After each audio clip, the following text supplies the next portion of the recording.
Welcome to The Road. This is a weekly podcast of All Saints Lutheran Church. I'm your host, John Pedersen, and I serve as pastor. Each week, we reflect on faith, life, and navigating the road ahead. The language of journey is common when we think about life. It has its joys and challenges along the way, and we all need a little encouragement and guidance at times to keep us going. There's a word in the Bible, asphalia, which means truth, but it's the same root word we use in English for asphalt, if you can believe that. It's a solid surface that makes travel easier and more assured. And so every week we're going to be exploring elements of faith and life that keep us on the road. Faith isn't about living a perfect life. It's about finding our way, getting through rough spots, but seeking out those great vistas too. You can find my weekly message here, but you'll also find special conversations with guests who have insights on things like wellness, parenting, and living with unique purpose. If you appreciate this podcast, remember to subscribe where possible and share it with a friend. Here's this week's message. So I'll get to that story a bit later. But today's reading from Galatians offers a path for forming and sustaining community where everyone belongs and is equal in God's eyes. Paul lays out the vision in these words: there is no longer Jew or Greek, there is no longer slave or free, there is no longer male and female. Ethnicity, nationality, legal status, and gender don't matter in the eyes of God and in our relationships with one another. We are one in the eyes of Jesus. And Paul doesn't draw out these specific distinctions to say this vision is limited to these. The implication is clear from his words elsewhere and in the life and teachings of Jesus. Any distinctions we create get in the way of people treating one another as children of God. It's an incredible statement by Paul that was revolutionary in that day. And in many ways, it remains world-altering. Paul saw a vision of how Jesus was calling us to live among each other in ways that his world, and even he, wasn't fully ready to live into. Needless to say, even the church, for much of its history, has failed to fully adopt this vision. We've failed to see each other as equal in God's eyes. It's not that our differences aren't meaningful, but our differences don't make us more or less important.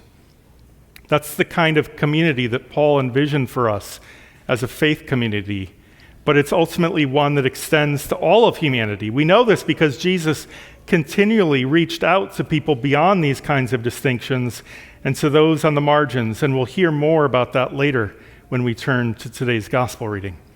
So often people view rules and spiritual laws as the most important element and foundation of faith. The implicit understanding is that the most serious people are the ones who enforce the rules the hardest. But Jesus and Paul, after him, regularly upended that mindset. The most serious and pious are those who open their hearts to care for every neighbor, every stranger, every foreigner, and every person who we would otherwise see as somehow forsaken by God. It's easy to judge, it's harder to love and care. Communities and societies aren't built on judgment and division. They are built on a sense of unity found in belonging and respect. There is a time and a place for discipline and enforcing rules for the sake of good order and curbing abuse and protecting the neighbor. But in the first years of the Christian movement, the Apostle Paul saw the ways in which rules and laws were less a source of character building and guidance, and instead had become a source of division and isolation. Paul was trying to help the Christian community in Galatia see the ultimate function of rules and spiritual laws. Rather than ends in and of themselves or the foundation of community or personal piety, they are only intended to assist in the end goal of bringing us all together into the life-giving presence of God. Grace and love are the foundation of community and society, and rules and the law are provided as a correction when freedom becomes exploited. Paul writes, "We were guarded under the law until faith would be revealed." The law was our disciplinarian until Christ came so that we might be justified or made right in our relationship with God and neighbor by faith.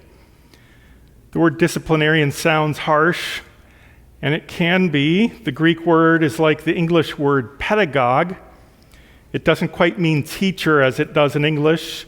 This was someone who looked after children. They watched over their play. They led them to and from school, and they exercised supervision over their conduct and safety.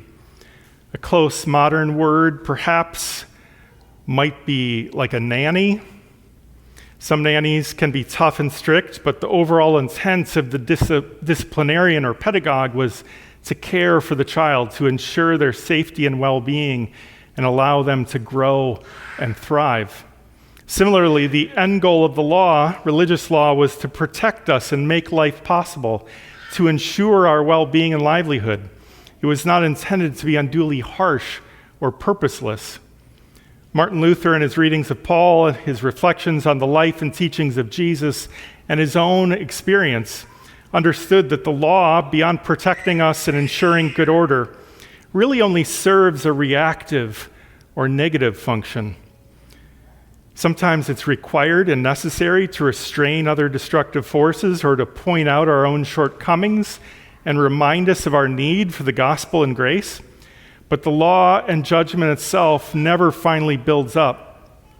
Other Christian traditions will argue that, but Luther never believed that. We always need grace and love at the foundation to start. And the problem is that without checks, the law always outstrips its duty and tries to eliminate grace and life altogether. That's because we're all flawed and vulnerable, and the law is never content with just restraining and punishing a few on the margins. When it's unleashed and unrestrained, there can be a nihilistic quality to this sense of the law. Luther said the law will always seek to accuse and break us down spiritually and existentially, and there has to be a counterforce to that, and that is grace. And this is what Jesus showed us.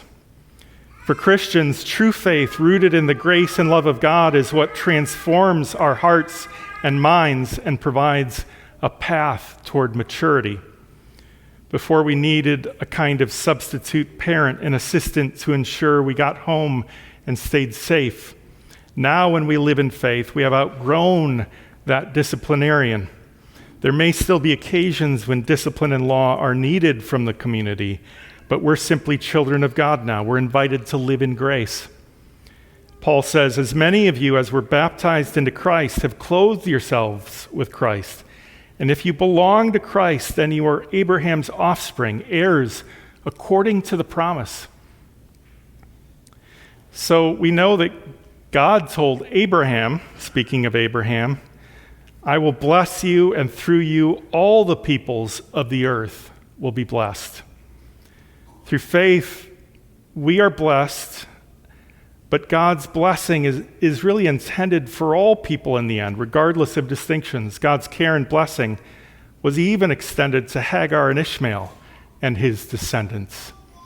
Our sense of belonging begins with baptism and provides us with an identity in Christ that joins us to all Christians. It's a new identity. The typical divisions that the world creates are removed. Even the traditional religious differences are removed. When he says there is no longer Jew or Greek, read Gentile. This distinction between Jew and Greek becomes important in the gospel we heard today. Greek is really another way of saying Gentile or non-Jew. When Jesus and the disciples crossed the Sea of Galilee, they were leaving the west side of the Sea of Galilee and the Galilee region more broadly, which was home for them. They were entering a foreign land filled with people who worshiped other gods. When they come to the land of the Gerasenes, a man meets them right away who is not well, and we learn that he spends a lot of his time living outside of the city amongst the tombs. Really a tragic situation in so many ways. It seems from the story that he's isolated himself. The people of the town have also distanced themselves from him. We're told that at times he's been kept under guard and bound with chains and shackles in town somewhere. The situation must have seemed overwhelming and difficult to manage. You can imagine that he frightened them and they didn't know how to help him.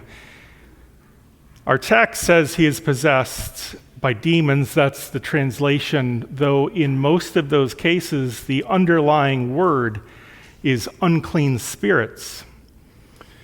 It's interesting that Jesus never actually uses himself that term for that would underlie what would be translated as demon in English, daimonion.